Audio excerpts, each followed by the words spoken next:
happy it's Thursday. You know, disadvantage and unfairness is just, it is true. You know, not everybody started at the exact same place. Some people were dealt a much worse hand than others.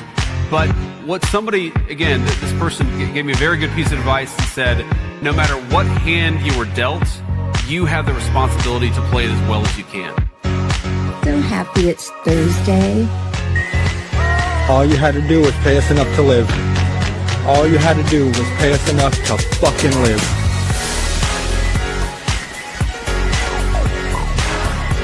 All you had to do was pay us enough to live. There goes your inventory. So happy it's Thursday. United Health Group is poised to break financial records this year. The company's overall revenue soared past $299 billion through September, a record high from $277 billion last year. So happy it's Thursday. Can't do it. We'll do it live. We'll do it live. Do it live. I'll write it and we'll do it live.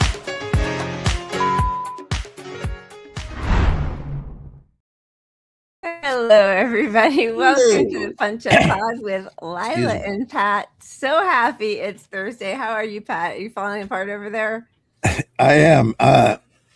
My throat is a mess right now. I'm sorry. And I want to say thank you to Lila for being the voice of reason. She's like, hot tea, hot tea. I'm like, I don't have hot tea. And then I go, look, I do have hot tea, but and you have throat coat. Amazing. And I found throat coat of all things. Yeah, it's probably 27 years old, but now just add some bourbon into it and then you'll be set to go. You will be set to go. If only I had some bourbon.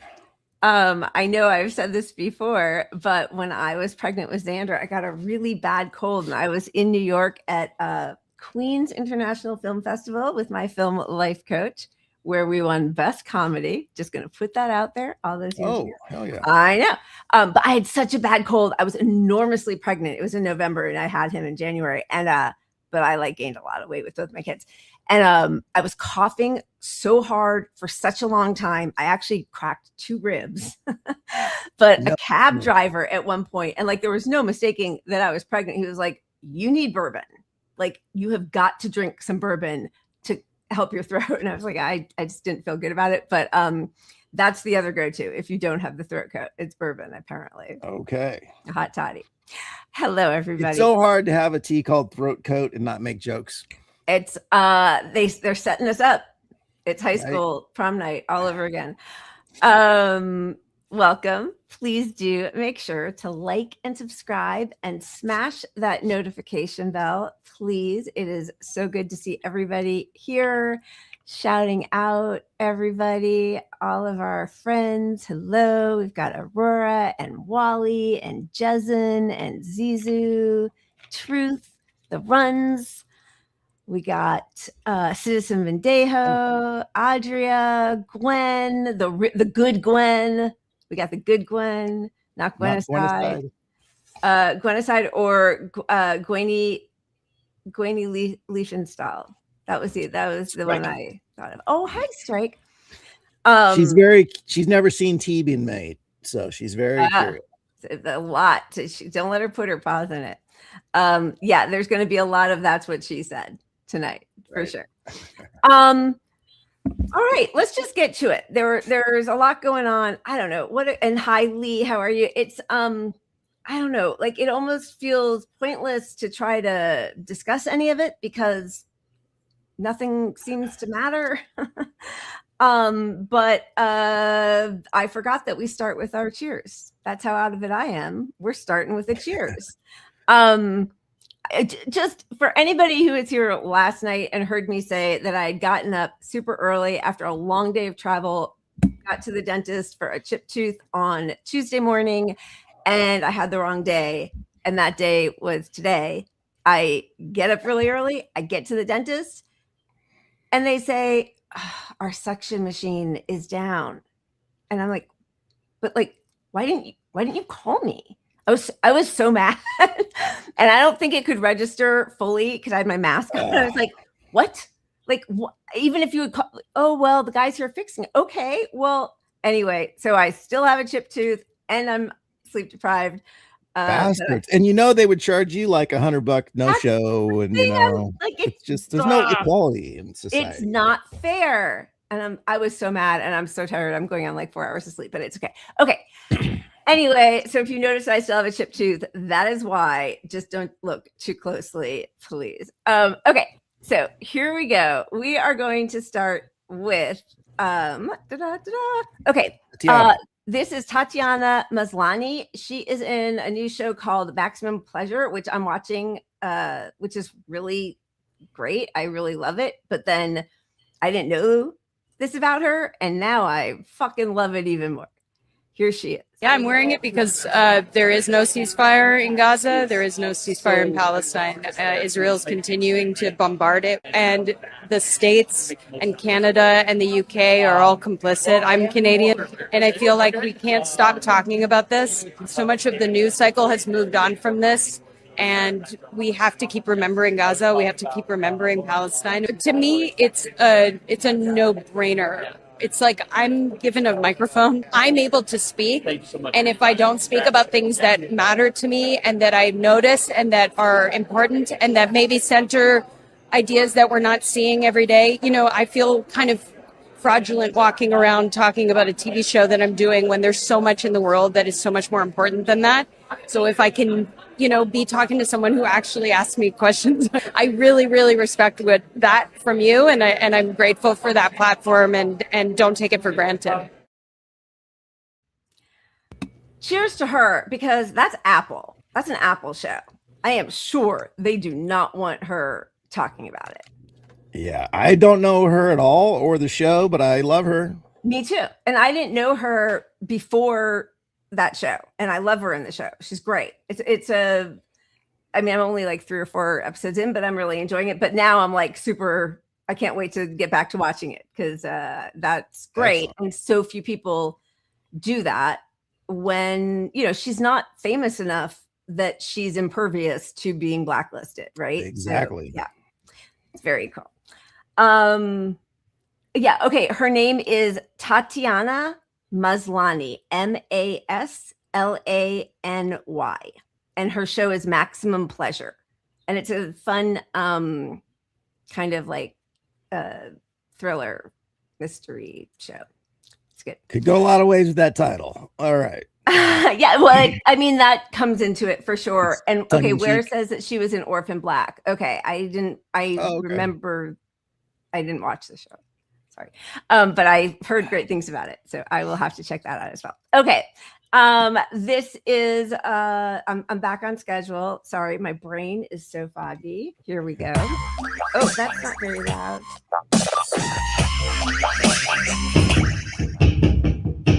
All right. That's what we do have one left. We have Ollie May. Here we go. That is why the man said this revolution will be telepathic.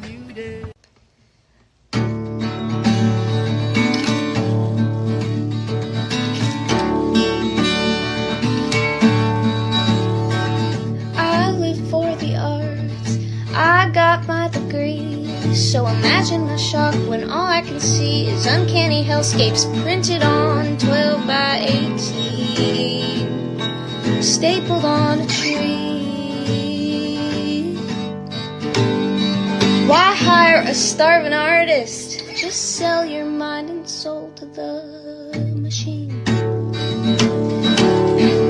You won't see me at your art crawl, your gig or the craft mall, your potluck, your yard sale, your vendor booth at the bike trail. Just scribble a date, location, and time on some poster board, and I'll come say hi. I'll tell you something, it ain't no lie. I ain't coming if your poster's AI.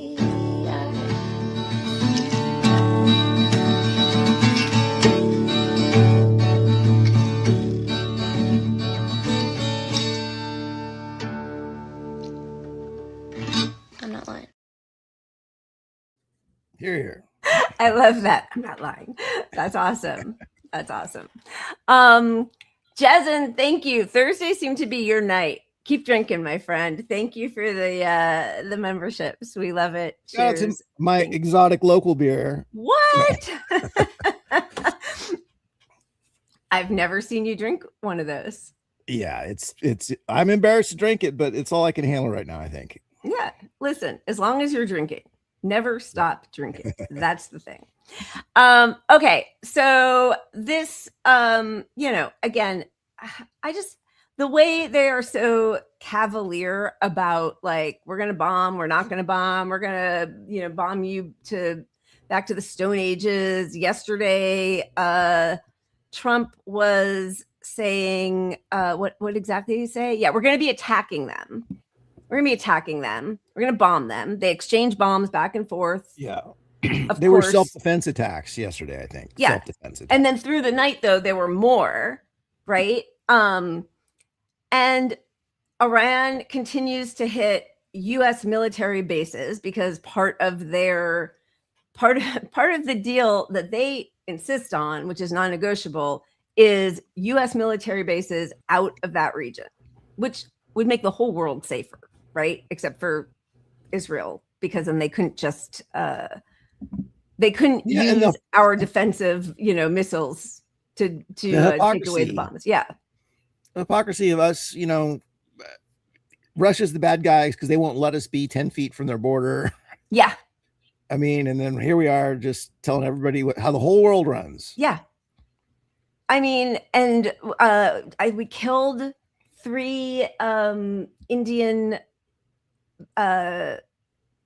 naval troops, I think, who are returning from being, blockaded, because there are some people who have been there now for, a couple months being blockaded on their boats.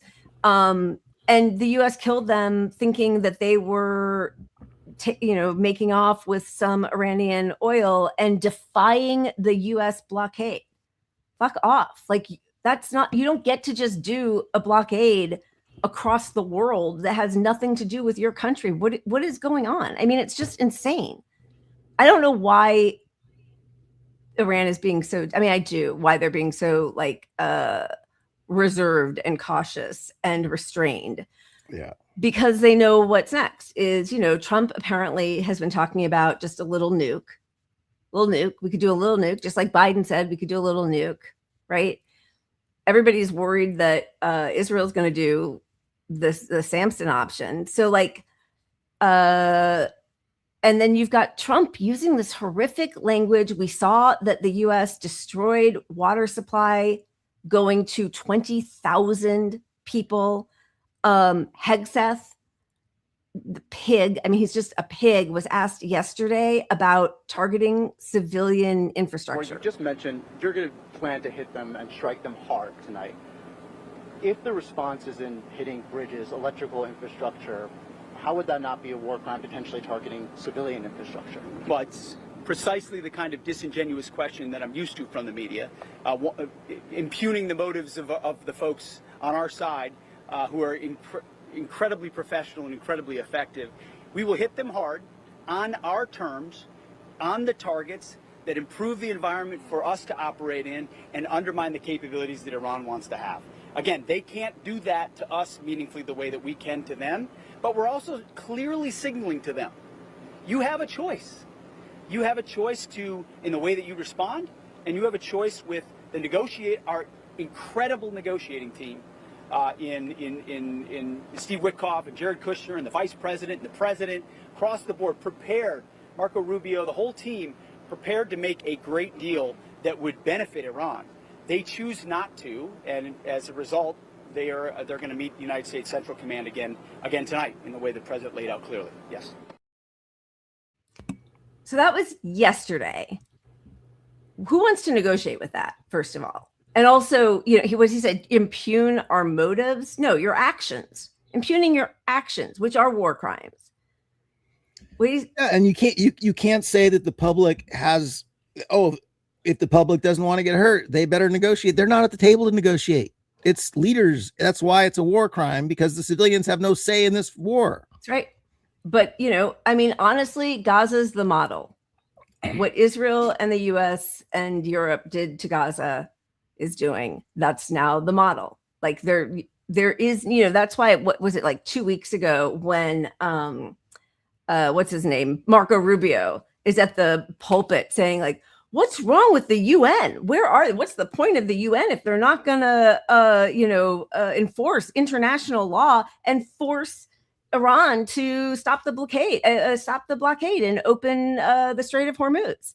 What's the point of the UN? I don't know. What is the point of the ICC and the UN and all of those places? What is the point? I wish they had some teeth. I wish they did. I mean, I think that's one of the saddest things is that it really has just shown how, like, if there is no international law, if there aren't consistent consequences for the people who break it, right? In the world, we'll get some break when you get a Democrat back in office or something. It'll sort of restore the norms, but the world will now know we're one election cycle away from it's always been this way. I'm not saying it wasn't this way, but it's really overtly like there is no law. We're not even going to pretend there's a law anymore. Yeah. Although, yes, agreed. But Biden, they did the same thing, right? Like they ignored their own State Department saying, sorry, I'll just answer this really quickly. A Samson option is if Israel thinks they're going down, they will nuke whoever is taking them out. And that's their Samson option, is just destroy everybody around you. Which also, once that's out in the ether and everybody knows that, then I don't know. Every time one of these, it's like these test bubbles, genocidal test bubbles, every single time that one of them gets pierced, it just makes the whole world so much more dangerous. Like, it is horrific to live in a world where there are not consequences for war crimes. But the truth is, that's the world the global South has lived in, for all of our existence. Yeah. So, well, and what if Trump is talking about nukes because he knows, Israel might actually use it, and Netanyahu's been telling me it's on the table. Yep. And so by putting it out there and normalizing it a little bit, when they do it, well, we didn't do it. Yeah. It's hard to know exactly what the tactics are in that regard. And especially because, Biden, as we talk about all the time, at the beginning of your baseball's on. My what?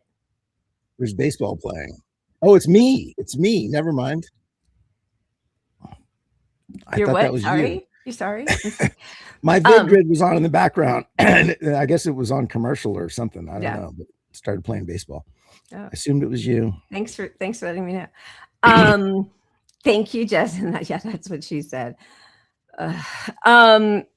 Okay, wait, sorry. Going back to and Biden at the beginning of Russia's invasion said we might use a little nuke, and then completely ignored international law, which is why so many of Biden's State Department left, kept sending Linda Thomas, whatever, Bloodsworth to veto a ceasefire and Palestinian statehood. We are just reprehensible. It's just reprehensible. Well, even threatening to use a nuke is a war crime. It is a blatant war crime when Biden said that. And using nukes as a negotiating tactic, which is clearly really what Trump and Netanyahu are doing. Right. War crime. Yeah. Thank you, Jason. Yeah. War crime also, collective punishment for Cuba. The blockade, the sanctions, the electric grid, not letting oil in. It's horrific. Thank you. Thanks, Justin. Thank you. Okay, so it's all horrific. You're dealing with this sort of like frenetic whiplash of this moron. Oh, yeah, I saw it down there. The pipeline. That's probably the biggest ecological disaster in history. Terrorism. Ecological terrorism. Because that was intentional. And nobody's paid the consequences. First, they wanted to blame Russia for that. No, it was not. It was us and Ukraine. It's just, but there's no consequence. And that affects, that does affect Germany. It affects Europe. Obviously, it affects the water. Like, all of this is horrific on every level. So then we have today Trump saying he's going to take Carg Island, and like still all this bellicose blustering, and then he says we got a deal. We got a deal. Here we go. We got a deal. Great settlement of the war with Iran, and we're going to be subject to finalization of documents, which should get done over the next few days. We'll probably have a signing maybe in Europe, and it's a great thing. Stock market's up 1,000 points. That means they like the deal. See, that means they like. If the market goes down, that means they don't like the deal. But it's been up. Oil's dropped. Oil will start coming down to, I think, even lower than it was before. The stock market. The Nobel Peace Prize. The FIFA Peace Prize goes to. You're muted. He could just be such a narcissist that this is like the whole war is just to make some money on stocks. Like this whole thing, like, hey, let's drag the war out longer. I'll announce that we got a deal pending, and then Monday I'll say, well, it didn't quite work, but we're there, we're almost there. And then, buy, sell, short, and they are making money. They are absolutely making money on this. The market likes me. He's so insecure. He's just this blustering little toddler. And all the people behind him, like he can't, because I do think also he is being handled. I think it was frightening to some of the people in his cabinet and the State Department when he said, maybe we'll just use a little nuke, right? He's clearly unhinged. He didn't listen to any of the people who were advising him, saying, we will lose to Iran. We should not be getting into this war for Israel. Right. And now he is terrified. He's also coming off the interview where he walked out and looked really bad. So here he is presenting, they all worship me again. Here it is. Including the stock market. He says the same thing. He is so insecure, but okay. So anyway, he's saying then when he was pushed on it, he said, it's more of a concept of a deal. Like it's not even, we don't even know what the points are. It would be a memorandum of understanding in a few days that maybe JD Vance will go to because he's got to be at his worldwide wrestling bonanza on the front lawn. And nobody really knows anyway what's happening. Iran will in no way, shape, or form have a nuclear weapon or purchase a nuclear weapon. Is this just a concept of that agreement when it comes to nuclear? You said this was just a concept of that agreement. So is this just essentially setting the stage for deeper talks on nuclear? It's a very strong memorandum of understanding. That is a little conceptual, but it's something that's going to get done. And if it doesn't get done for any reason, which I can't imagine that not happening, they want to sign it as much as I do or more. I would say they want to sign it more, maybe a lot more, but it's a very detailed memorandum of understanding, also agreed to by many other countries that have great influence over them, and everybody wants it done. So it's going to get done. He's such a liar.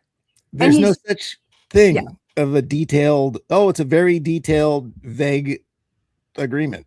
And what they continue to say over and over, first of all, is that that's a lie, that it's baseless. They're not aware of any agreement being reached. And then also they have this very detailed explanation of why they are not coming to the table with Trump and his lying sack of shit, negotiators. And the other thing that they continue to say is they're not giving up their right to the Strait of Hormuz for the toll or for the environmental that they will share then with Oman. They are insisting that they will not give up their right to enrich uranium, and that they are now part of an axis of resistance, that Lebanon and Palestine are included in this deal if there is to be one. So they're miles apart from where Israel and the US are. They are, but also if you listen to what the way Trump said, discuss the nukes, he said they will never buy one. Yep. Okay, that enriching uranium is not buying a nuke or Right. having a nuke. Right. It's having the nuclear stuff that they had pre the right. Agreement, you know, the old Yeah. nuclear agreement. So they're going to return to where they were there. I think they'll have the lithium. They'll have Uranium. a right. Yeah. I mean, excuse me, uranium. I think Yep. they'll have a right to enrich probably more uranium than they had before, but with a steady schedule of checks. I think that'll be part of the deal, but it's just where we were before. Right. And now they got the straight. Yep. But wait a second. I wrote down that you said, no, they're going to give up enriching. I'm not going to do it to you today because I know you're not feeling well. No, because we'll come back. No. Nope. I wrote down I wrote down the date of the episode. I'm going to go back. I'm going to clip it and you will see. But what you'll see is I said they'll give up the nukes. They'll give up the nukes and they'll agree to a stringent program of checks.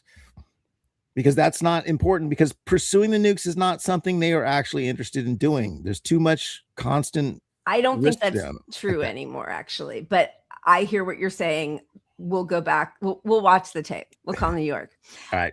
Don't clip monkey me. Pull the whole thing. It will be honest. All right, Jezen. This is the Thursday Jezen we love. Thank you. That's what she said. A concept of a plan. Thank you for your super chat. Yeah, I mean, I'm tired of all of it. Here's the other thing is, you know, we went through the whole, yeah, I mean, I'm sorry. I just want to make sure that I'm reading all of your stuff. Buckle up. Are you talking about me or Trump? Who? I need to know. Oh, ooh. No, those fighting words. That would be kind of funny.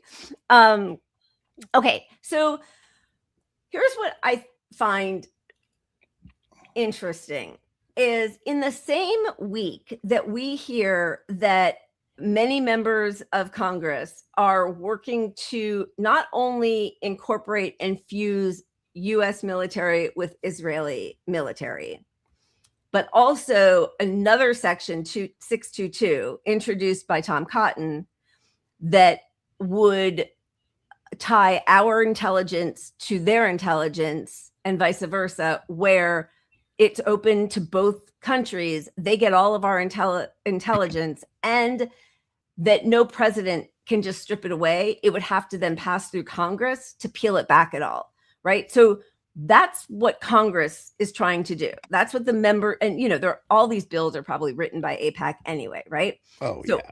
All of this is going on. And then the New York Times puts out this story that the Pentagon has just raised the threat level of Israeli spying on U.S. members of the cabinet and Trump's administration to high alert, which I have to say cynically, I feel like that is a plant of a story.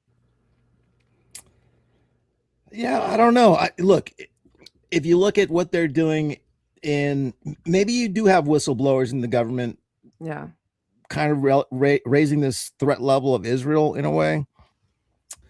But that legislation basically means, hey, we don't have to spy on you anymore. Like, you're going to give us all the intelligence we want. Anything caught by any camera is ours. So it eliminates the spying piece. I mean, yes, they're going to have the Epstein shit to get the dirt on people still. Okay. I'm sorry. I'm just seeing David say, did everyone know that this Patrick Cody played professional baseball with Nolan Ryan? And then Len says, yes, he doubled off Ryan and slid into him with cleats. That's awesome. See, people are listening to you. Right. It was slow pitch softball. His wife played too. So, but I'll take it. I will take it. Well, it sounds pretty good. Okay. So I don't know. I mean, you might be right. I feel like so much of this, especially through the New York Times, I mean, unless it's Tulsi Gabbard and like some of her people who are have allegiance to her sort of trying to say something. But honestly, I just think that we've been through this for such a long time. And it's another way of showing separation between our two countries, because the truth is that's a must pass bill. And I don't hear anybody talking about it except for Ro Khanna and Thomas Massey. Yeah, I mean, once they pass that bill, they have access to everything. Yeah. And that's the whole point, is that you're not going to pass some legislation to pull them out of the government because now you're the anti-Semite. Oh, look at you. Yeah. I mean, I don't know. And because the things that they're saying, it's stuff that we've been hearing for decades, right? Like, you know, and also because Trump's people are so stupid, they use their own phones and they go on private jets instead of going on, you know, government sort of outfitted, protected planes, and they use their private phones. I mean, it's crazy. But like, we've been hearing forever that, you know, even like John Kirikow is always talking about how when he went over and was working in Tel Aviv, that, you know, they were ostensibly on the same side. Like, that's our closest ally in the Middle East, and maybe of anybody, right? Like, we talk about our special relationship with the UK and Israel, and that's kind of it at that level. But like, that they were horrific to CIA agents who were over there from the US. So I don't know. I just feel like all of this stuff where he's swearing at Bibi and, you know, he's really angry, but then we're getting all of our troops over there and we're intercepting missiles coming from Iran for Israel. I mean, I think this is a lot of kayfabe, but I don't know. So yeah, the deal points, according to Iran at the bottom, say that according to the information from Fars, which is the Iran state media, we have to say, just like CNN, approximately 2 weeks ago, the draft memorandum of understanding between negotiating teams was nearly finished and awaiting final approval in both Tehran and Washington. However, Trump then demanded the addition of new clauses contradicting what American negotiators had already agreed to, prompting Iran to stop responding. And negotiators were effectively frozen due to tensions in the Strait of Hormuz. But they reject that they were even close to a memorandum of understanding. And what's interesting is, you know, Netanyahu had to put his disgusting self inside of all this. President Trump spoke this evening with Prime Minister Netanyahu regarding the emerging memorandum of understanding with Iran to enter into negotiations. Even though Israel is not a party to the memorandum of understanding, the Prime Minister expressed his appreciation for President Trump's commitment that the final agreement at the conclusion of negotiations will include the removal of enriched material. That's not at all what's happening. The dismantling of the enrichment structure, no. Limits on missile production, and the cessation of Iran's support for its terrorist proxies in the region. And what nobody ever talks about at all is Palestine. Who are the terrorist proxies? Yeah. They never talk about any of it. I think a lot of that is the point, is that no matter what happens, if you curb Israel now, they got Palestine. So what a win for them. Right? Now it ain't happening, you know. There's too much bad will against the politicians, other than the ones that have, you know, long Senate seats. And yeah. Okay. I mean, why is it that the bad stuff can happen so quickly, but the idea of peeling it back feels like it would be impossible, right? Like, it just, like, if they can add it in, why can't we strip it out? But it won't. I know that's not how it ever happens. It's like the Patriot Act. It's like, you know, all of the FISA stuff. I mean, all of it, right? Hey, Tony, we are at the same time, but they normally end at 6:30 and we start at 6:30. We actually talked to them about it. But yeah, I know sometimes obviously they go a little late, but yes, we weren't trying to compete with them for sure. Yeah, it's just so gross. And then, you know, I pulled it, but it was really long, and it's from The Moth from a few years ago. It's a journalist who passed away last month. Philip, oh God, I pulled the thing. Anyway, I will look at it in a second. I did not know him before, and now I can't remember his name. give me 1 second. Color's going crazy. Capto, maybe. Anyway, he tells this whole, Philip Caputo. Okay. He tells this long story. I almost want to share it because it's so upsetting that I won't tell it as well as he tells it. We'll share it. I'm going to share it when we take our next break. I mean, I need to upload it. Is this, do you want to? Yeah, let's do the wheel then. All right. Okay. But I'm just looking to see if there's anything that we definitely have to get on Iran. And I mean, there's tons, but like, it's all awful. Okay. I'm putting the wheel up and then I will upload that because it's kind of horrifying that a journalist admits this. I just can't even believe it.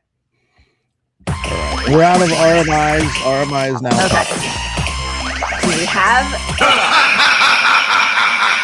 Yeah, we have a couple of them. We do. Right. This is Brian Frange. I love watching your TikTok, which is next level. Clearly, that's expressed by my 13-year-old son. No! God, please, no! No! Hey, it's Big Al for Data Centers. Do you want to make a Bigfoot meme and all it costs is all the water on Earth? Then make a data center and crank out that slop until society ends. A baby that knows Kung Fu, that's worth all farms. Are you an irredeemable scumbag billionaire who weeps at the sight of a nice watch? Kill all the birds in Utah with your brand new data center. Look at those flip-flops. You're not gross at all. Are you very afraid that China is going to write better emails than you? Eliminate all human purpose with a data center. That's not stupidity, period. That's ingenuity, period. And honestly, ... I'm here for it. Can't let China have that. There's only one. It's China. I just don't understand why these human rats want to stop you from becoming immortal. Sakes, grow up. All you're asking is for them to give you a tax break so you can put a gigantic, blindingly bright compound that sounds like 10,000 leaf blowers next to their house. Like they don't care about shareholder value at all. Now go tell some college grads they should be grateful you're taking their lives away. What did I do? Oh my God. He's great. I love him. And also it's kind of just insane that there's just so much going on. It's all interwoven and it's all evil. And it's just feels very, very upsetting. Did I mention last night the personal data centers thing? Yes. Because I personal data centers are coming. $20,000 you're going to get paid to have a little data center in your backyard that's like 5 times the size of your air conditioner.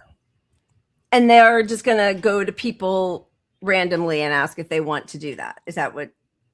I don't know. It's probably not the same everywhere, but I saw there is a program already out there where you get $22,000 somewhere. How many people do you think will do that? Because there was we showed that mother and daughter who gave up like $30 million that was offered to them. How much do you think?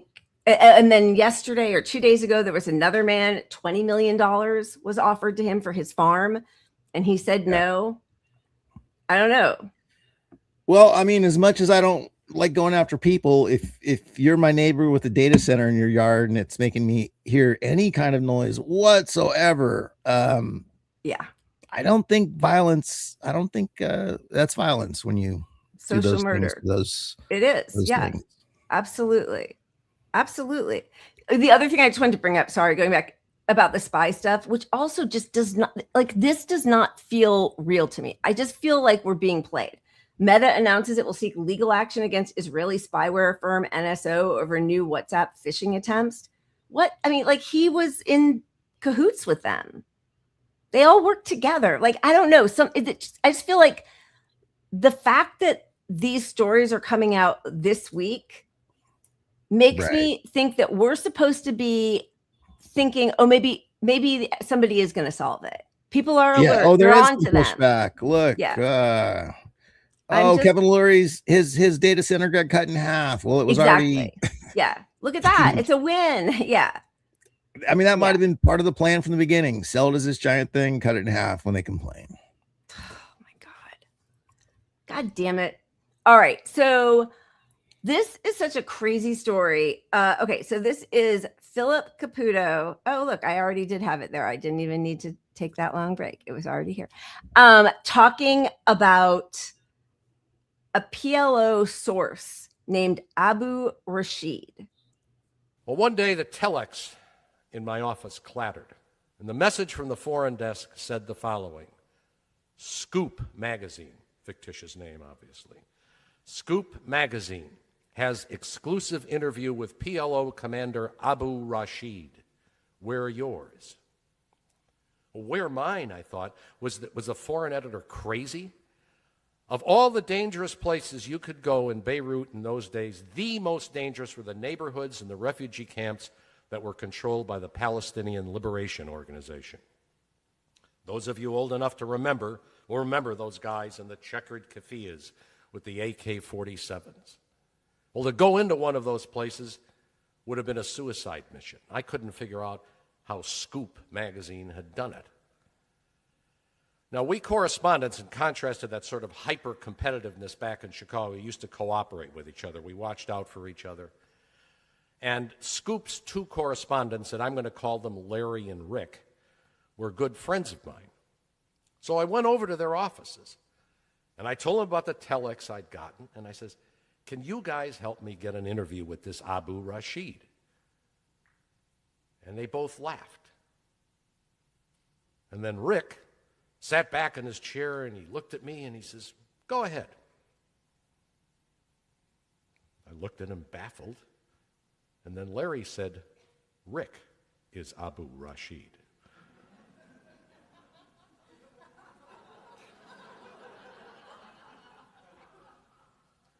So it turned out that Rick and Larry had been getting messages from their foreign editor, who I guess was as clueless as mine about what was going on over there, that they had to get an interview with a PLO commander. And they had replied, also by telex. Telex were the tweeting of its day. They also replied, they replied that, why don't you ask us to swallow some cyanide? But the editor insisted, and so to avoid dying for a story, they invented Abu Rashid. Well, as I said before, there were a lot of things that you were supposed to do to go get a story, anything to get a story. But there was one thing you were never supposed to do, and I did it. I interviewed Rick.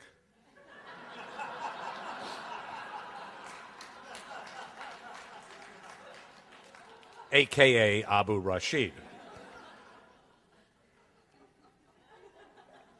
And I'll say in my own defense, a lot of other correspondents did the same thing in the ensuing days, and the fabulous Mr. Rashid became the most quoted PLO commander in the entire Middle East. Well, actually, I'm kind of glad you're laughing at that, because it's as far as journalistic ethics go, it was pretty shocking. You weren't supposed to do a thing like that, and I have to say that I felt pretty much ashamed of myself. Do you understand what he is saying? They made up a source because they were too chicken shit to go to Beirut. Which, by the way, like at the very beginning, where he was like, "Oh, PLO, the most dangerous place in the world," and fuck you, first of all, like, right? And then you make up a source, or he didn't, but these other guys did. He doesn't say who they are, right? He makes up their magazine name, and then says, then he interviews that for his source, for his editor, and that Abu Rashid, this made-up person who was just his buddy, who's another journalist, became the most quoted leader of the PLO amongst all of the different news journals. It makes me, like, that is such a criminal act of malfeasance. I cannot even believe that he would say that out loud and that those people laughed. It's the highest crime right there. I mean, only if you believe democracy dies in darkness. Like, what the fuck? And he admits it. And of course, that's, an NPR, lib light, whatever crowd. And they think it's funny. That's funny. Well, of course, who would want to go to Beirut? It's so dangerous. Absolute scumbags. It's so sick. Truly. It just makes me crazy. And because that's not done, obviously. That's not over. Like that continues to happen. We know it does, right? We know we have, this meeting, what was it? The that the American Jewish Council meeting last week, and all these people talking about how they're going to now control AI, how they spent $5 million to defeat Thomas Massey. Who is this guy? The former UN ambassador, Israeli UN ambassador, says, we'll overcome Mamdani the way we overcame Amalek.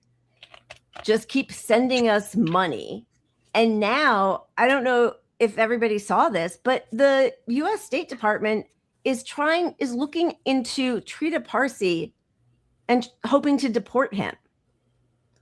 This just came out this morning. The Trump administration is investigating critic Trita Parsi, who had warned that the U.S.'s ability to secure a deal with Iran would ultimately come down to its ability to restrain Israeli attacks in the region, and has been a vocal opponent of the ongoing U.S. attacks on Iran.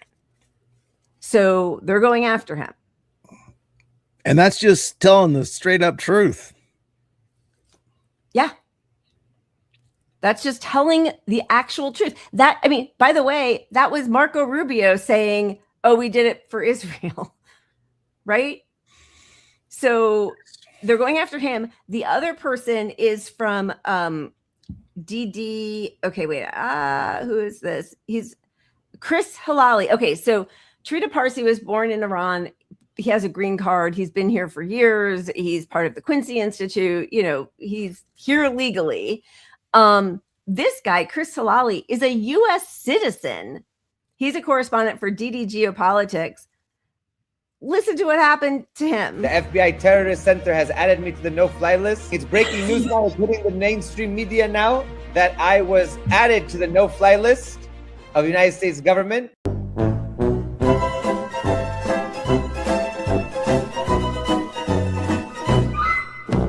The FBI Terrorist Center has added me to the no-fly list. I am not allowed to cross U.S. airspace, and I'm not allowed to even fly over the U.S. now.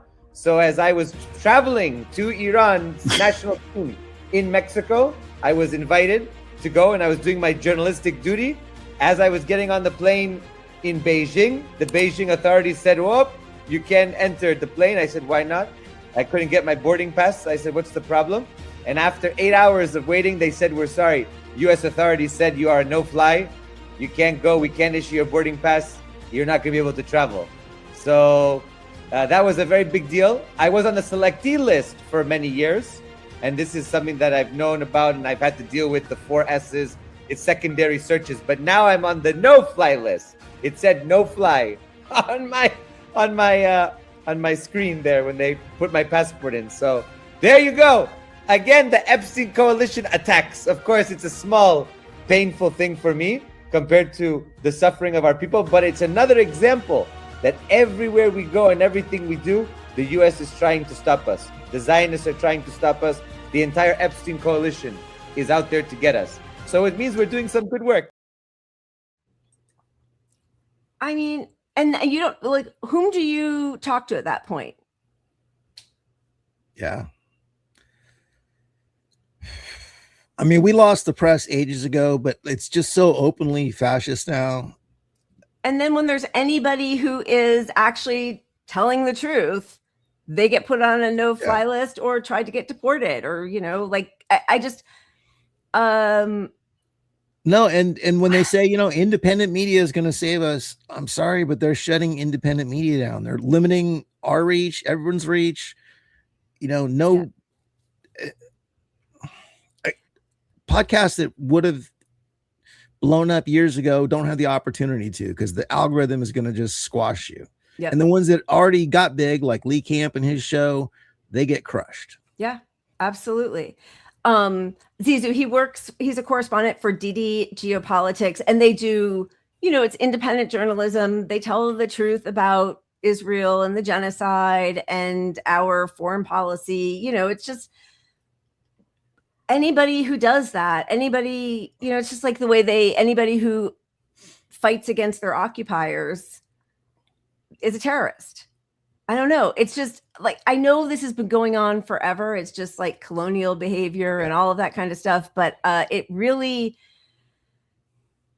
and yes, you can talk to a lawyer, but now you're abroad, and there is, so who do you go to when you're abroad and something happens? You go to the U.S. consulate.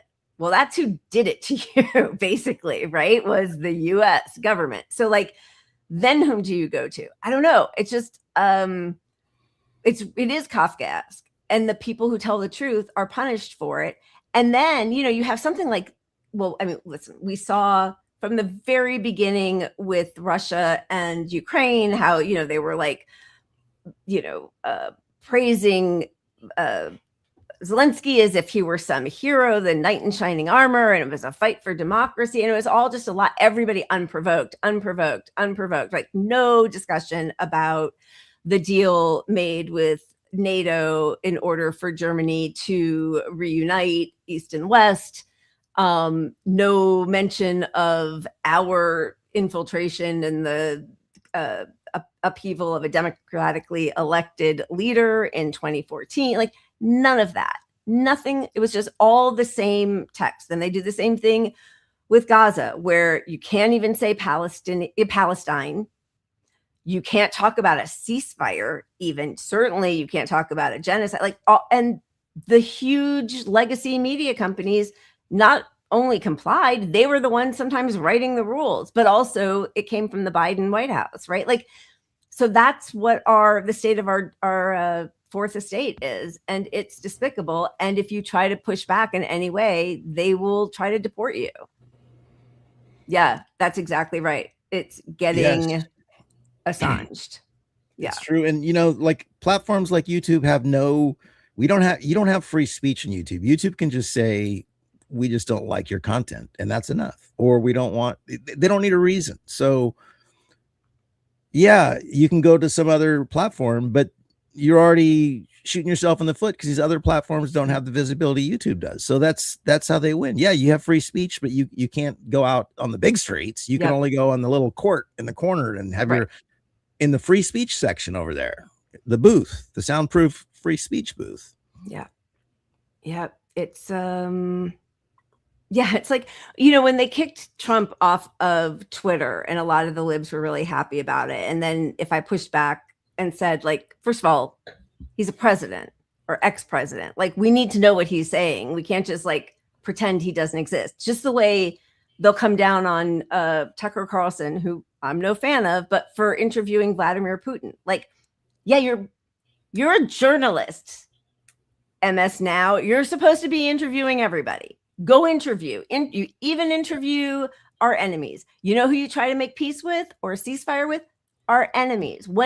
I don't think that there was a single high-level State Department person in the Biden administration who was ever in contact with Putin. We're not going to talk to him? Really? You talk to fucking Saudi Arabia? What do you like? Do we do diplomacy? If you only talk to your friends, you don't need a First Amendment. You don't need diplomats. Like, I mean, I don't know. It's like, it's such a baby-brained way of thinking about foreign policy. We're a bully state, and they're bullies, and these other countries are all nerds, and you can't go sit at the nerd table or Yeah. It's that what's it called? Like the in group and the out group, all of that kind of bullshit. And they've just painted certain people, like you cannot talk to Russia, you cannot read Dostoevsky, you can't see a concert by a Russian pianist. Like, it just like they paint everything with this really infantile brush, but that's no way to then survive in a multinational world. I mean, it's really terrifying to see. And then what you see is this lady on Sky News. Count how many times, do a shot every time she says terrorists after, the IDF says. Let's just bring you a bit of breaking news coming to us from Israel. The Israeli Defense Force says that they have killed at least 20 militants in Lebanon in the last fortnight. They say over the last 2 weeks, the forces, in coordination with the Air Force, have eliminated more than 20 terrorists who are working to advance terrorist operations and posed a threat to our forces. In addition, the forces destroyed several terrorist infrastructure sites, including buildings used by Hezbollah terrorists to launch explosive drones against our forces. You know that Israel has been operating an enormous force in the south of Lebanon. That is the latest from the IDF on what they say are the results of that. Now, tomorrow is the big day for the start of the World Cup. 5 times in 43 seconds. 5 times. And so now any place that Israel hits, they say is a stronghold for terrorists, a stronghold for Hezbollah or Hamas or whatever. It's a stronghold. It's a civilian community. I mean, like they are, and then you've got Sky News just saying, well, Israel says, and then loading 43 seconds with terrorist 5 times. So she will be on she's on all the, she can fly wherever she wants. Yeah. There's no fly list for that lady. Yeah. It's it is really not great times, I gotta say. Okay, should we this actually, so it's so crazy because this is from the BBC. Listen to the way she talks about this. But he was obviously keen to make it clear who is calling the shots, or who he thinks is calling the shots in this relationship as well, because he also said to me about Benjamin Netanyahu, if I tell him to do something, he does it. So that's him making sure that that we know who he thinks is in charge in this relationship and in the Middle East. And that's what he says, regardless of what it is that Israel does. Who believes that? But like it, at least she's like making a little jab saying like, that's what he says, regardless of what happens. And watch, they're going to put her on a no-fly list. I mean, like, what are you allowed to say? Yeah, no, she might have to do an apology to her for that little piece right there. Yeah. Yeah, truly. All right, I know we're going to spin. I just wanted to thank you, Pendejo. Iran, I know Iran wished to play on Mexican soil. FIFA could have obliged, but being its corrupt self, they refused. They now wish they had diverted more games to Canada and Mexico. I don't know what they wish. I can't stand them, but it is so heartbreaking that they denied all those Iranians the chance to go play in Mexico, which would have been so much more pleasant. Like to see the way the Mexican fans or whoever the fans are standing outside of the stadium in Mexico, and they're just like milling about. They're not being like smushed to the ground by, ICE and cops. And Claudia Sheinbaum is sitting at a bar watching the game and with her, people. I don't know. It is such a shame that anybody had to try to make a journey to come here. Really. Thank you for your super chat. Apparently I'm wrong. And I hate to say this, but it looks like the World Cup is getting, like, I thought all the seats would get sold and filled, but some places are really going to be short, I think, from what the latest report said. Yeah. Which is amazing considering the entire world has such a boner for the World Cup. I mean, it's like we've ruined the World Cup. It is pretty amazing that FIFA is just such a corrupt organization.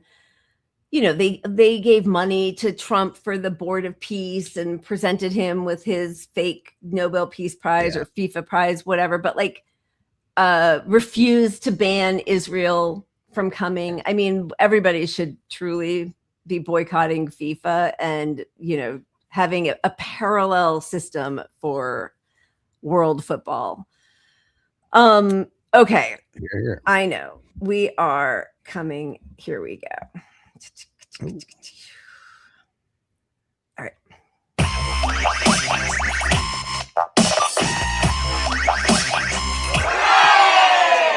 I will. Thank you very much. Throat coat. Come on, throat coat. It's not working. I think you need a little bacon in there. The brandy. Ooh, do we have another one? I don't think we do. We could do a Lego instead. I already declared that was puppets. I don't know. Oh, okay. Okay, good. All right, good. Do it. Maybe we'll do better. This is an otter. Yeah. And I pulled her because she's emotional like you about pets. And you might you should follow her.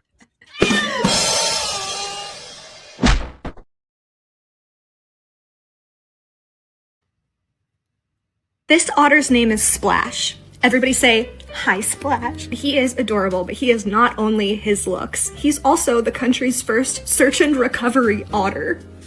What do you mean? They would have search and recovery dogs that could lead them to where a scent was coming from, but it would stop at the water's edge because obviously they can't like dive underwater and smell underwater. But you know who can smell underwater?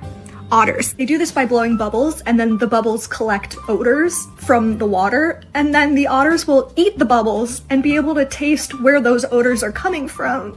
Splash, pictured here having much deserved rest, has been deployed over 30 times and has been responsible for at least 8 recoveries since he started going out in the field.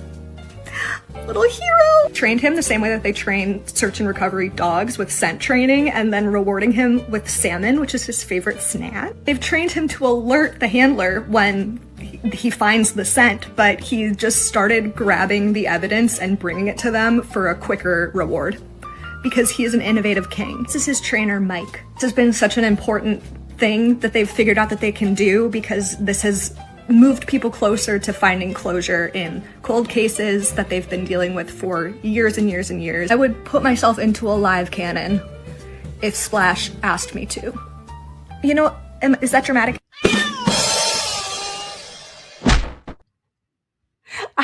I don't know if I spent more time watching her or the otter because I was like looking in a mirror when you get that emotional. And I feel like probably something else is going on in her world.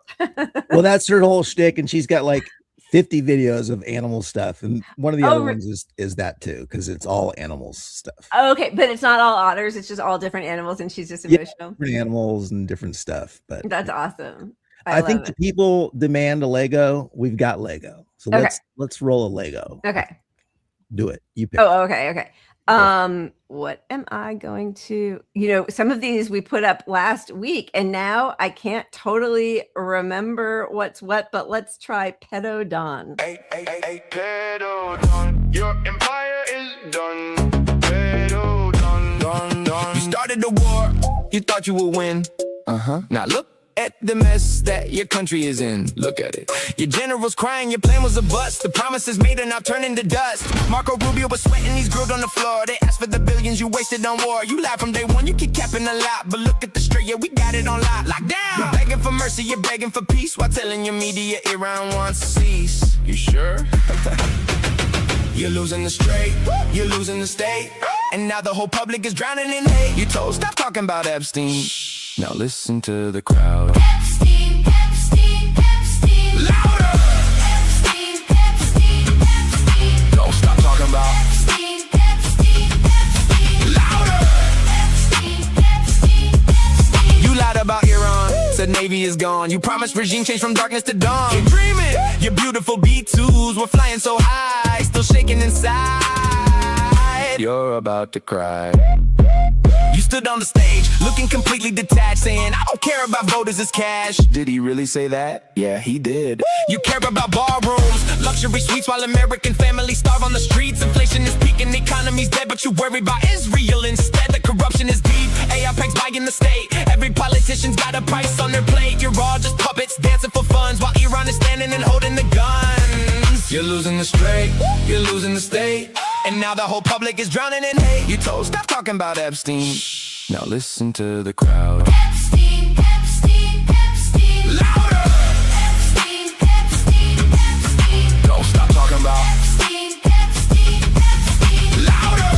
Epstein, Epstein, Epstein. You called yourself a king, but you're just a BJ queen. The biggest disaster the White House has seen. Your empire is done.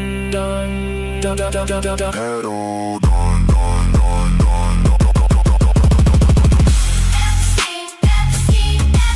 The war is lost. You go fix your ballroom.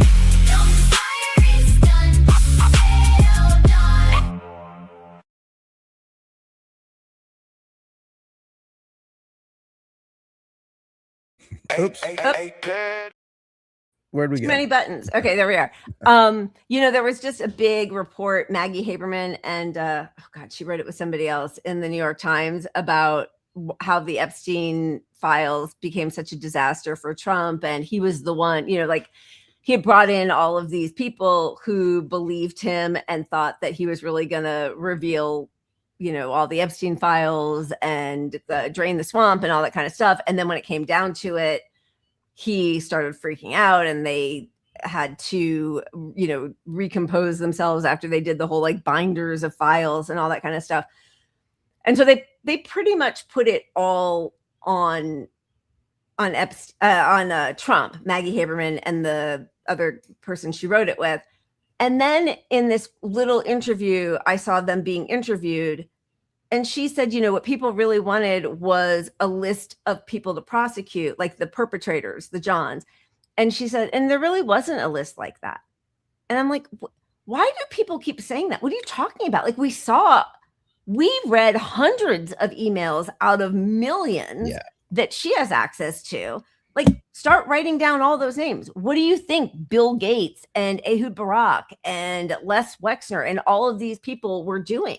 Talking about pizza and rape, grape juice, whatever, right? And that's exactly the point. There isn't a list of here are the criminals. The list is, here's the evidence that these guys were all scumbags doing all this stuff with these people. Now make an investigation, dig deeper, charge them.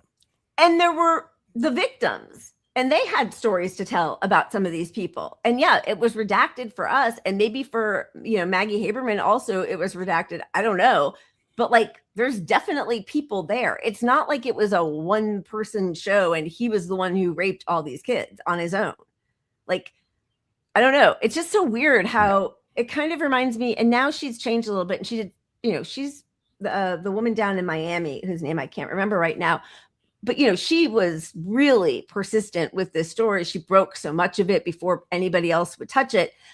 But even recently, this past year, as the story started breaking and some of these files were being released, she said she didn't believe that there was any Mossad connection.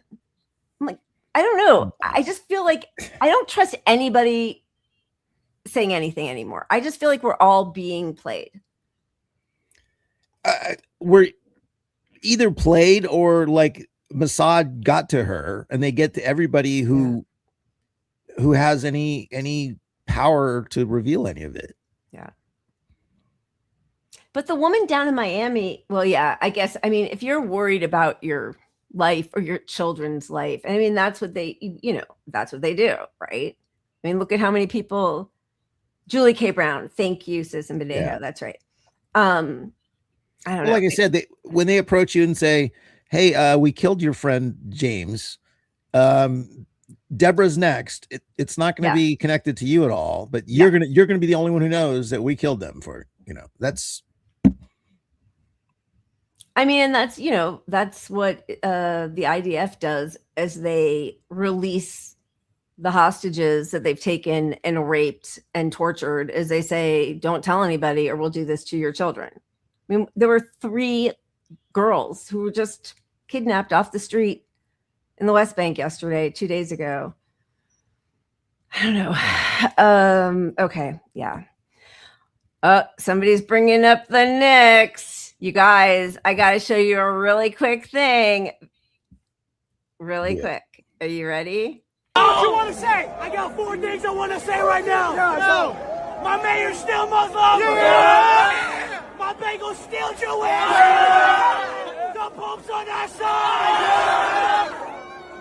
Rich and fire.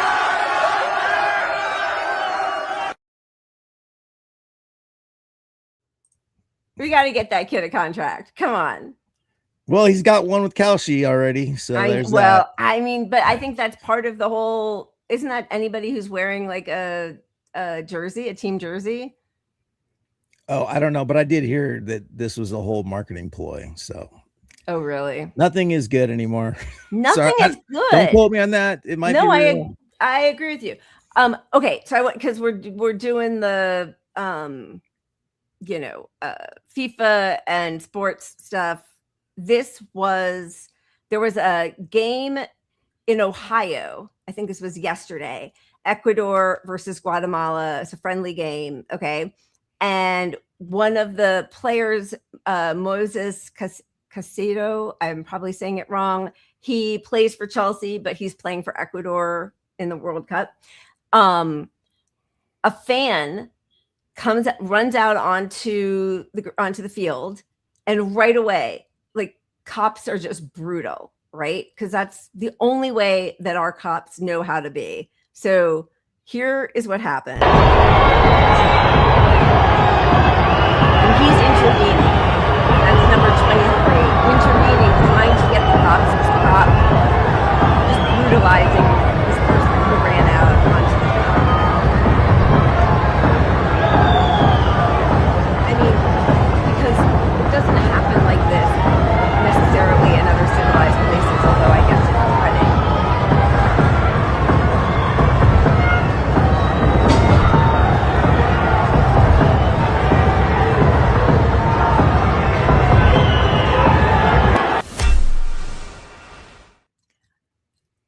Okay, so then I had seen the night before, and I don't know enough about this. So, afterwards, I've seen a bunch of people like ragging on Cristiano Ronaldo.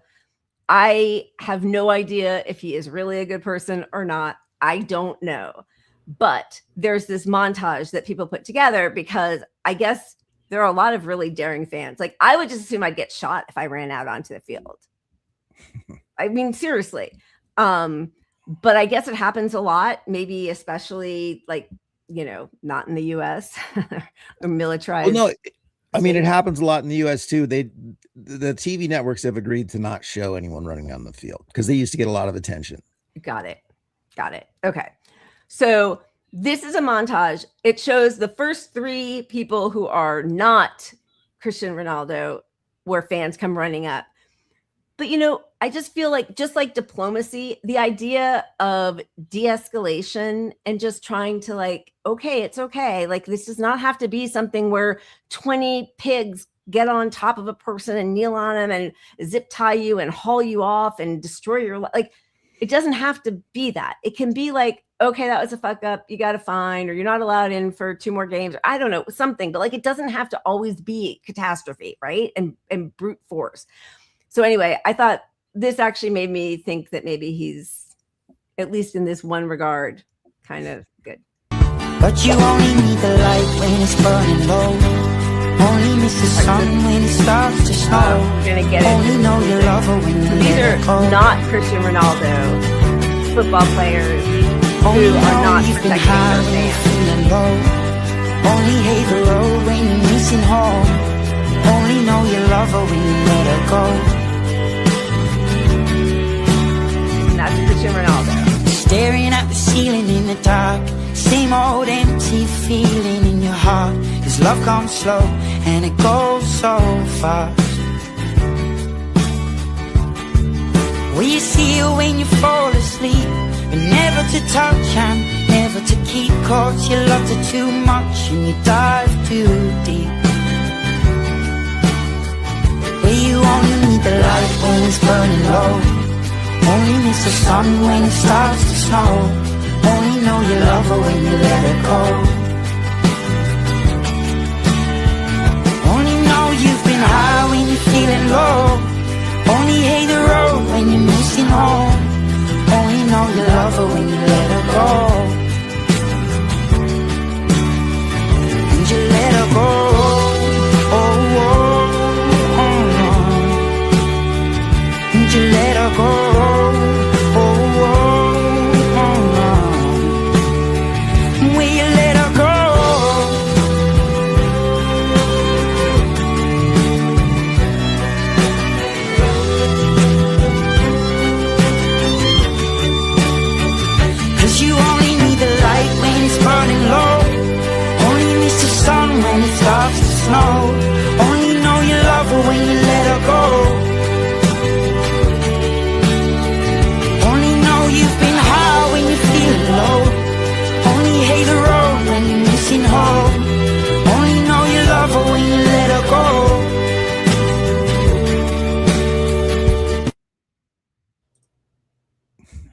that hard just to be nice? Like, did we Yeah, and forget?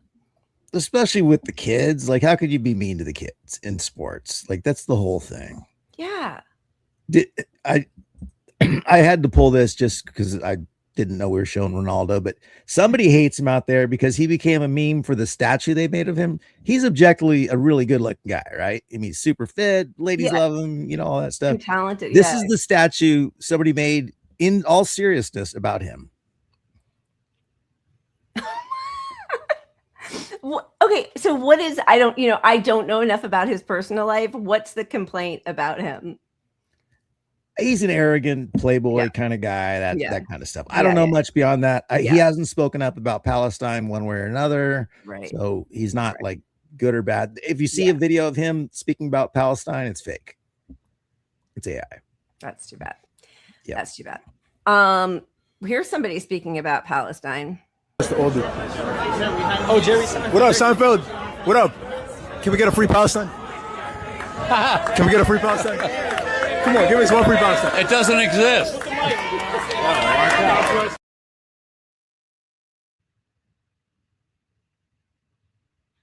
Funny guy. Hilarious.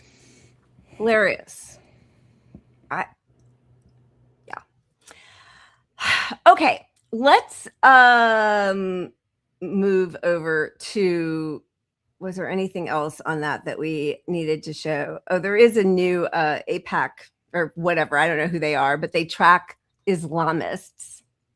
It's a track Islamists. And of course, just the way Israel does everything, they stole the format and the look from Track APAC, right? And it just says according to FEC docs, but like it doesn't break it down. They're not really specific. I don't know. I don't think there's $8 million of Islamic money coming to it to leave. What are you talking about? 1000% fake numbers. Yeah. But like, who's going to check it? But like, they stole the whole thing. You know, they invented it, apparently. Jerry Seinfeld is truly disgusting. I mean, what an arrogant piece of shit. Like, he thinks he's the king of comedy, like the arrogance of that fucker. And don't forget, he was dating a 17-year-old, right? Yeah. When he was like true 38. dirtbag. True dirtbag. Yeah. Okay. We're spinning again. We barely even got to a section. We're just spinning. You don't need news. I know we don't have RMI, but if okay. Do you want to that just means we get a Puppets Lego combo again. Okay. Pat, we're just like, we're a wheel show now, Lila. We're a wheel show. That's how we're doing. I have a lot of. I can't believe nobody thought to tell me about Magawa, the landmine sniffing rat. Pictured here wearing his gold PDSA medal, which is the UK's highest animal bravery award. This handsome guy was responsible for finding well over 100 landmines and other explosive devices, which made land like safe to farm on and live on and play on. Thank you, friend. Magawa passed away 3 years ago in retirement, so he got to enjoy retirement. I hope he got a boat. You know, like, what else do people do in retirement? I hope he picked up a hobby. I want to assure you, the reason that they have rats do this is because they're trainable and they're also light, so they won't set off the landmine. So they're okay. I could talk about the recipients of this award until I go blue in the face, but I just want to quickly bring up Killer is his name. This happy, goofy friend was responsible for the apprehension of 115 rhinoceros poachers. And he won the gold medal because of course he did. He deserved it. He deserves 115, I think.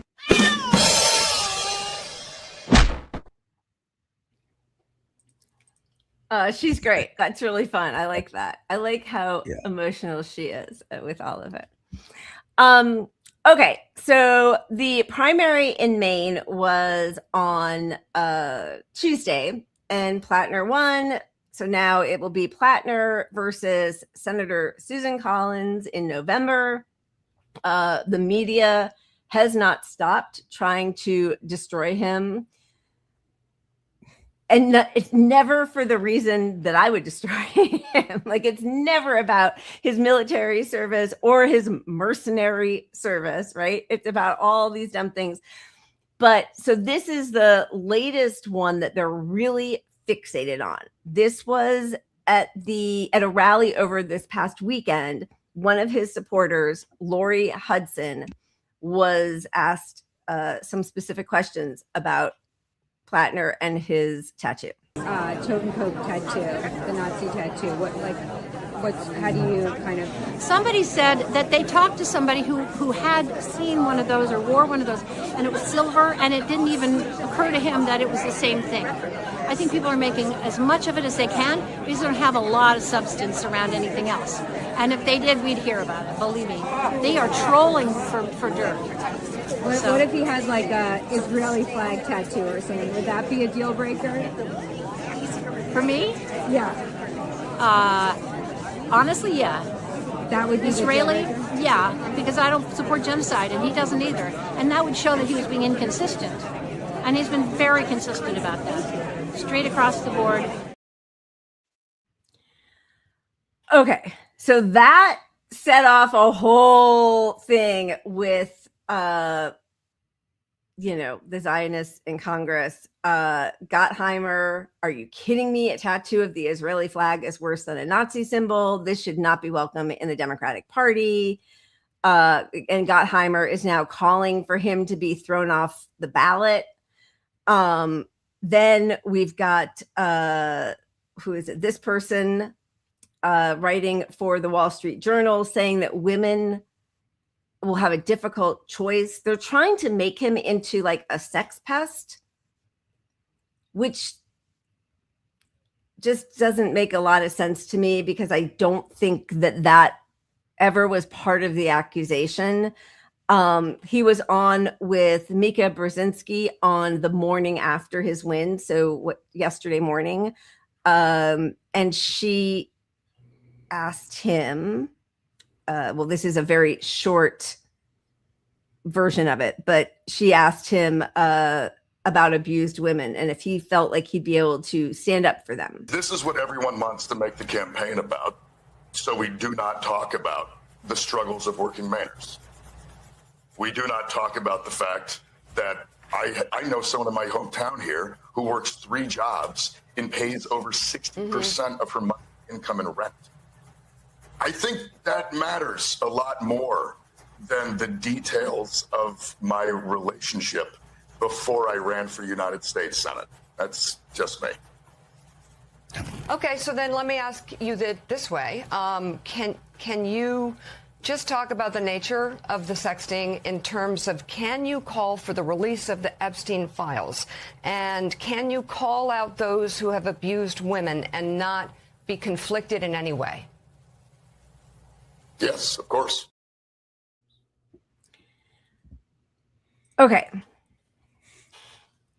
Do you have something you want to say? Because I feel like I just keep talking. Go ahead. Well, the Nazi symbol is a problem. His military service is a problem. His BlackRock service is a problem. His sexting and potentially borderline inappropriate actions with ex-girlfriends, right. That's not a problem on the scale they're trying to make it. And what they're trying to do is equate like, hey, all you women, you should have a problem with him. Is it enough of a problem? And they just say that a million times until everyone's like, I don't know if I know all the stuff he's done, but like they told me today, he's on the news again today. He was on the news yesterday. Oh, the day before they had a story on him. And it's like, it's all the same story mostly. And none of it is actually the BlackRock piece that we hate. Right. Yeah. They never call that, because that's fine with him, actually. Like, they have no problem with his military service, although they don't talk about it, but like they would never call him out on that. Right.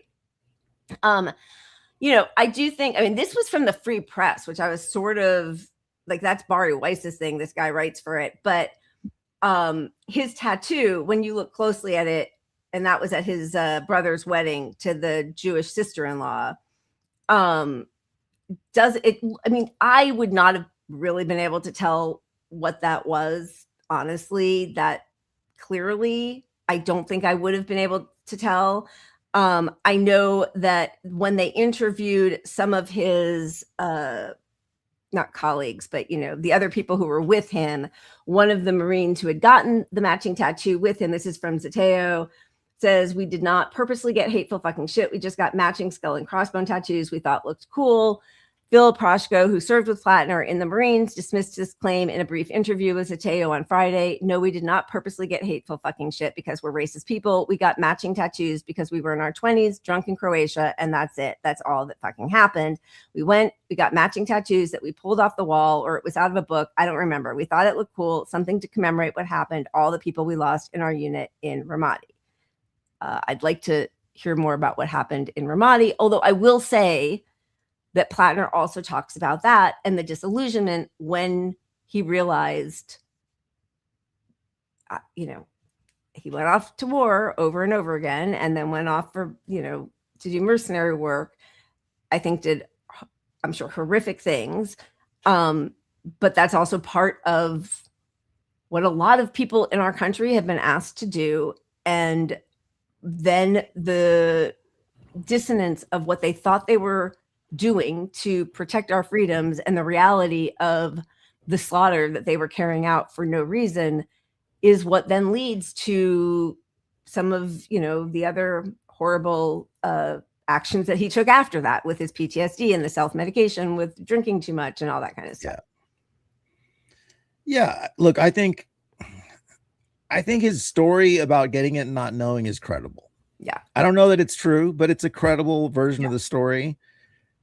The part with the Nazi tattoo is like, okay, you didn't go 20 years before realizing it was a Nazi tattoo, or how long, what year did he get it in? Like, so the moment I realize I have a Nazi tattoo, yeah, you fix it right away. It's gone. Like, oh, holy shit. Yeah, like tomorrow, exactly. like I would end this podcast and go get it covered up. Yeah, right. Exactly. And here's a guy running for office that is pretending he didn't know forever, and he knew at some point and didn't cover it up. So that is a huge red flag. I mean, that I do agree with. All right, I keep seeing Sissa Medejo is asking us to read. Oh, MSM pretends files don't exist. See Mika versus Platner. Thank you for your super chat. Yeah, exactly. Like, they've all known about the Epstein files, like raping children for over 2 decades, right? So the fact that like that never comes up, the fact that they're fine having people who support genocide on their shows, right? And I will also say that, they're calling him a Nazi, right? Like, that's what they want to say. You're a Nazi for getting that tattoo. And I agree with you that even if he didn't know what it was, which I could believe, like I'm Jewish. I'm not like super, I don't know everything about Judaism. We weren't religious, but like, I didn't know that was a Totenkopf from looking at his body until somebody said it, right? And then, by the way, it's all over all of the Ukrainian soldiers. Like, every single one you see sitting there, they've got a Totenkopf somewhere on them. Right. And that doesn't bother anybody.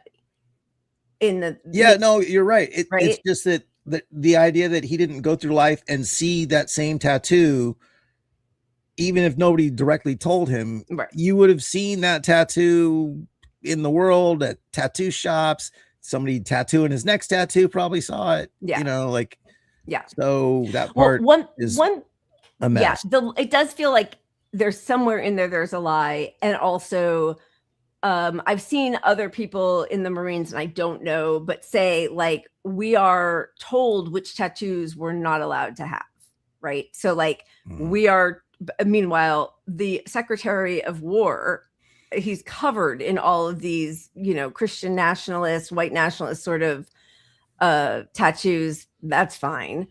But like, I don't think that his tattoo looks like that to me. But again, if anybody ever pointed it out to him, he should have right away gone to get it taken away. And yes, former girlfriends that, what's her name? Lindsay Fifield or whatever, who is a Republican operative, by the way, who, worked to get Kavanaugh on the Supreme Court, outstanding gentleman, Kavanaugh on the Supreme Court, is the one who says that he knew. But I even believe that. I mean, I think it's weird that he says that he didn't know. But what I also think is incredibly dishonest and incongruous and why it's not sticking is that all of his old Reddit posts, almost all of them, are talking about socialism, communism. This is like a smattering of some of them. The top left one, he's talking about Germany. Germany undertook a concerted effort at the national level, specifically backed up in numerous documents, to wipe the Jewish population within its borders from the face of the earth, all with the support of the German people who had energetically supported the rampant anti-Semitism that was the cornerstone of Nazi rhetoric. Well, I'm no fan of the Turks to say, so he's talking about that. Then he talks about gay members of the military and how they are treated and how he feels so bad that anybody is treated poorly just for whom he loves, and that gay members should be able to be buried with the people they love. And this is when he was P Hustle. Like, this was not when he was running for the Senate, so it just doesn't feel like it doesn't match up. Like, you can't call him a Nazi and then also say, oh, he calls himself a communist and supports gay marriage. It's like they're throwing everything at him because what they don't like is his economic policy and that he's calling out a genocide. Yeah, and that part's indisputable to me. When the Democratic Party fights you as hard as they're fighting him, it's over the economic policy. Yeah. They don't care about any of this stuff. Doesn't mean some of it isn't true, but they don't care about it at all. Yeah, they don't care about it at all. And I think it was Laura up here who wrote about it. But, Susan Collins, I think, started an affair with a married man who then became her husband. But, I don't know. I don't need to go into people's personal lives. If I really thought he were a Nazi, I would have a huge issue with it. Or if I thought that he was like, the thing about the rape, that was also really weird. I hate it. But, and I'm not excusing that at all if he actually said those things. But he's being called out for it by people who are fine with Palestinians being raped and tortured to death. So I don't for a second believe that they believe any of this. They have no moral standing. They support genocide. They have no moral standing. This was fighting tirelessly for a ceasefire. Obviously, there's a lot in that behavior that's really challenging. It's hard to stomach, in some of it. But at the end of the day, I think that this is a choice. If the choice on the ballot is between that and a senator who's voted to take health care away from millions of Americans, that's the situation that we have to weigh. So I also first of all, I hate her mealy mouth response. She's awful, whatever. She's just awful. But is this just once again, I actually don't think he's evil. My biggest problem with him is all of his military stuff. I hate it. But that's not disqualifying for anybody else. No, I agree. I mean, I think we're on the exact same page with this guy. I mean, if I was there, I would vote for him against Susan Collins. But oh my God, if you can't, I understand that too. You know? Yeah. I mean, I'll never tell anybody whom to vote for. I understand why a person wouldn't want to, but what the media is doing only makes me want to vote harder, even though I'm not. And I think largely the public there sees it that way too. I think so. Why are the Democrats so against the guy? Oh, the dating thing. They're like, you really care about the dating thing? I don't know. I don't believe you care about that one. The Nazi stuff, yes, but you don't care about how he treated his girlfriend 20 years ago. I mean, they have Bill Clinton every chance they get come out to talk to people, right? Credibly accused of several rapes, friends with Epstein. Give me a break. I thought that his acceptance speech was pretty phenomenal. And this is how he always talks. And, as opposed to AOC, who had that kind of she is so cowardly. She will never take a chance. I mean, listen, I know we all have our issues with Bernie. Bernie's just still out there endorsing Platner. And so is Ro Khanna. And he went to Maine, and there's like a little video, and they have this really nice talk, and he asks him about it. He asks him about his service. And I don't think he feels good about his service. It doesn't take away what he did. But again, like, that is not the issue that any of these people has with him. And it's something that our country asks people to do all the time. Anyway, I thought this acceptance speech was pretty great. I am a son of rural Maine. I was a kid who picked blueberries under the July sun, and then one day, I was a kid who signed up and left to fight for his country. And when I returned, I carried with me the weight of forever wars and the struggle and the alienation that came with it. But I'm also a lucky one who found his way back, who found a living on the sea, and a home and a community that offered love and redemption. Redemption is not just some simple or easy destination. It's a journey. I've made mistakes in my life, mistakes that I regret, that I live with, and that I continue to learn from. And I'm still far from perfect. But every day, I wake up and I try to be a little bit better and a little bit kinder than I was the day before. And if you give me the chance, I will be a senator for the people who cannot afford to buy a senator.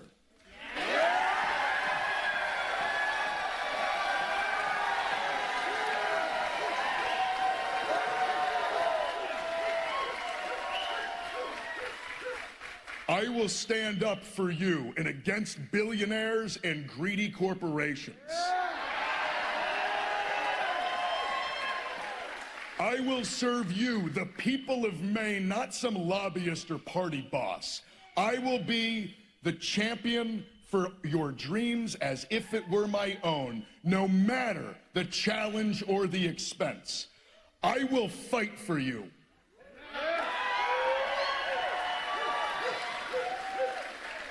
I have been willing to die for my country. There is nothing that I will not do for the state of Maine.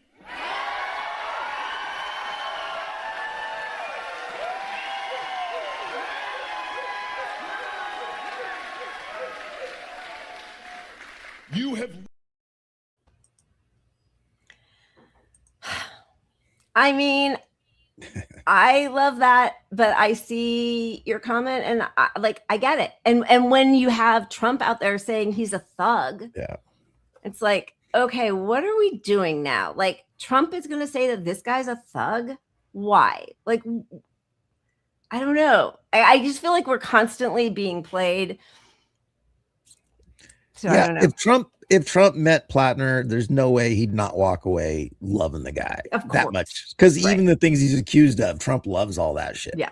So yeah, exactly. He's done all of them. Yeah. But we do have to be leery. I mean, I have a little bit of a hair on the back of my neck of Tulsi Gabbard. Because Tulsi Gabbard was Bernie's right-hand gal back in 2016. And look what she became. I know.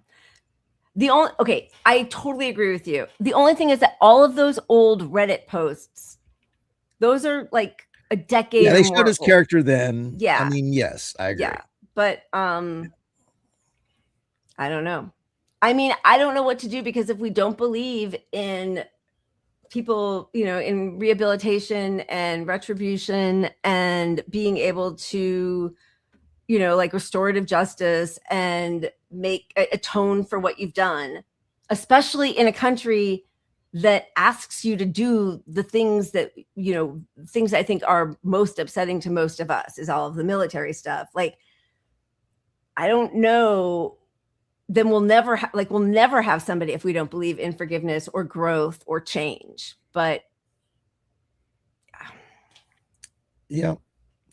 Yeah. I mean, I agree completely. I mean, I think that's where, like, you and I don't really endorse candidates anymore, or tell people who to vote for, or maybe we'll throw out like, hey, I'm going to vote for him. But if you don't, okay, cool. Yeah. Especially if your stance is I'm not going to vote for a Democrat ever again. That is so fucking valid. I'm behind you 100% for that. But you know, also if you live in Maine and you see Susan Collins sitting there, or you live in San Francisco, I mean the LA, and that little rich brat Platt is about to fucking be your mayor. Yeah. Like, yeah. Yeah. Do Thank what God you got to he's not. do. Yeah. And this is the other thing. Like, I really waffle back and forth because that's the other thing, that the MSM wouldn't be going so hard after him if he weren't, somebody that they actually thought was going to be challenging to power. I think. I don't think they are playing 4D chess. Like, we want to get him in. He's another Fetterman. He's gonna then Fetterman, who, by the way, like keeps saying he wants to see his old dick pic pictures. I mean, Fetterman's really like beyond, But see, if a guy like him does win in red Maine, like that's pretty telling that these populist ideas can win in other places than the party pretends they can't that's right. win. Yeah. So that's the game, really, to me. If he wins there, and if Jezen is still doing that's what she said. That's what she said. I think if he wins there, if Tallarico possibly wins in Texas, again, it's not that I think they're going to come to Congress and change things. I think we all know that that's not how it really works. But what it does is it starts to chip away at the lie that the only place somebody who's an economic populist, who is a democratic socialist, who's anti-genocide, can win is New York City, which is what they were trying to tell us. That's what Pete Buttigieg. Well, Michigan, it's a little different. I hope Abdul El Sayed beats McMorrow, who's like plummeted. Oh, but also, guess who just got the Schumer bump? Haley Stevens. Look at that. She has the best chance to win. Good luck. Good luck. Yeah, I mean, and that's the other piece of it. Like, win or lose, or be a bad senator when you win. What the public sees now, and up until they actually win or lose, is the Democratic Party fighting against populist ideas, which is like, that helps our cause as well. Yeah, exactly. Look at how the Democrats hate you just as much as the Republicans do. Don't fool yourself. 100%. And then also, they do stupid shit like this with Ted Lieu. I endorsed Javier Becerra. Of course he did, because he's just a corporate whore, but whatever. That's why I hope Republican Steve Hilton remains in the top 2. The latest vote updates show Hilton will likely beat Steyer. So, like, it's again this thing where we're going to push for the MAGA Republican because that will be the best person to try to beat. But I'm going to only go for the corporate Democrat who's going to deny us health care and want ICE and data center. Like, that part of the party needs to die forever. And again, I know we're all sort of over electoral politics, but it would be better for all of us if more lefties win. Yeah, and you got to realize, look, even if your Pied Piper strategy, which is, this is all born from Hillary Clinton, is to run the opponent that's a shitbag that can't win, well, anything can happen when there's only 2 options on the ballot, right? Yeah. So the Democrat could die, or there's some massive dirt that comes out and you're just like, I just can't vote for her. And then the independents say, we're going to vote for Hilton. So if you're a Democrat, you should always want 2 Democrats. I mean, that's just common fucking sense. Yeah, absolutely. Even in crazy Democratic California, a Republican, we've had Arnold. I mean, he's a Republican. Yep. Yeah. So you can definitely get a Republican. Possible. We have Gavin Newsom. He's basically a Republican. Right. I mean, that's, all these people, it really doesn't matter. Oh, the only other thing that we found was Platner in 2020, so 6 years ago, rest in power to Michael Brooks, which again, made me feel, this is on socialist Reddit and he's posting this. And it also made me so sad to think, I forgot that he had passed away right at the beginning of COVID with a blood clot or something, but he was so young. Yeah, I think so. And so brilliant. Anyway, I don't know. All right. Is there anything else you want to make sure that we get to? I think we still owed people one Lego video, and we should wrap it. Okay. All right. Let's see. What is the Lego going to be? Let's do something that's a little bit more fun. Sorry, some of these are from last week, as I said, and now I can't remember which one might You work can't go well. wrong. Who cares? All right. This is select all. Let's see. Catch him, got hit. We told him. Now look at the map. Select all. I ran, woke up, and hit select all. Power rain, fifth fleet, getting lit. That's the call. Kuwait base is shaking, Saudi sirens on the wall. Select all. You hit catch 'em first, now you take in the fall. Sovereignty ain't a joke, we don't stall. IRGC said enough, now the whole region saw. CENTCOM talking self-defense like they didn't start it. We struck cash a mile and now the whole map getting targeted. Fifth Fleet HQ in Bahrain, catching missiles and drones. Kuwait bases lit up, they can't even hide at home. Saudi air defense is screaming patriots in the sky. You thought we was bluffing, nah, this the real reply. IRGC said it clear anymore, and we raised the price. You crossed the line, now you paying with your life. Select all. I ran, woke up, and hit select all. Bahrain, fifth fleet, getting lit, that's the call. Kuwait base is shaking, Saudi sirens on the wall. Select all. You hit cash 'em first, now you taking the fall. Sovereignty ain't a joke, we don't stall. IRGC said enough, now the whole region saw. You wanna smoke, well now the whole Gulf getting burnt. IRGC said strike and run, it's finished for good. You keep testing, we're responding like we should. No more patience, no more warnings, no more games. You fuck around in our region, you gon' remember the name. They thought they could hit cash 'em and walk away clean. Now the Fifth Fleet in Bahrain is under fire. Kuwait sirens going off. Saudi air defense is lighting up the sky. This is what happens when you violate sovereignty. Select all. I ran, woke up and hit select all. Bahrain, Kuwait, Saudi on the call. You hit first, now you catching it all. Select all. Fuck around and find out. That's the protocol. Sacred defense, don't play. We don't fall. IRGC said it, now the story been told. Sacred defense, we warned you. You didn't listen, now you know. Fuck around and find out.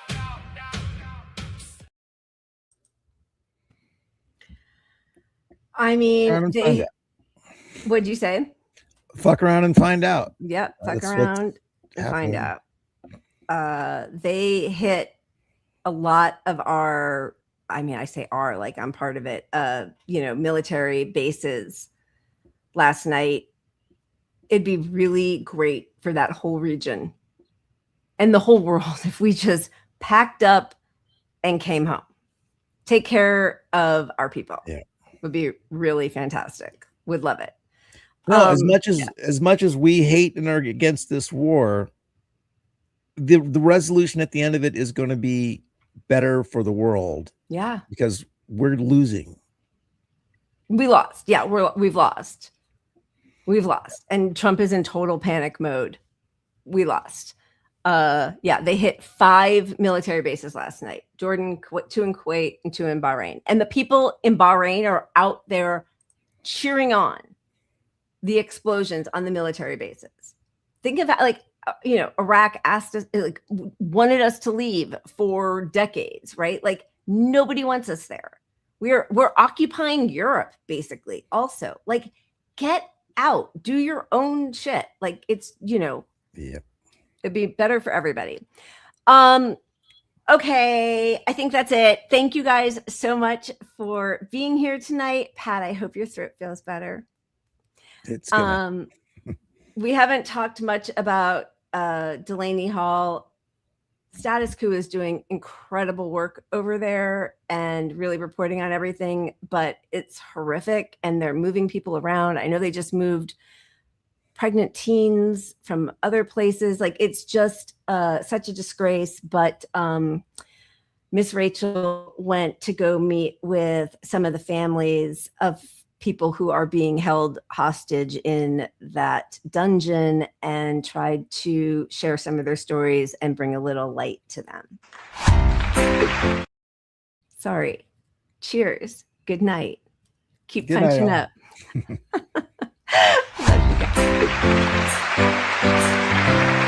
I'll sing from here and you sing from there. Together we'll sing down the walls everywhere. With love in our hearts rising up like the sea. Together we'll sing until everyone's free. I love you guys.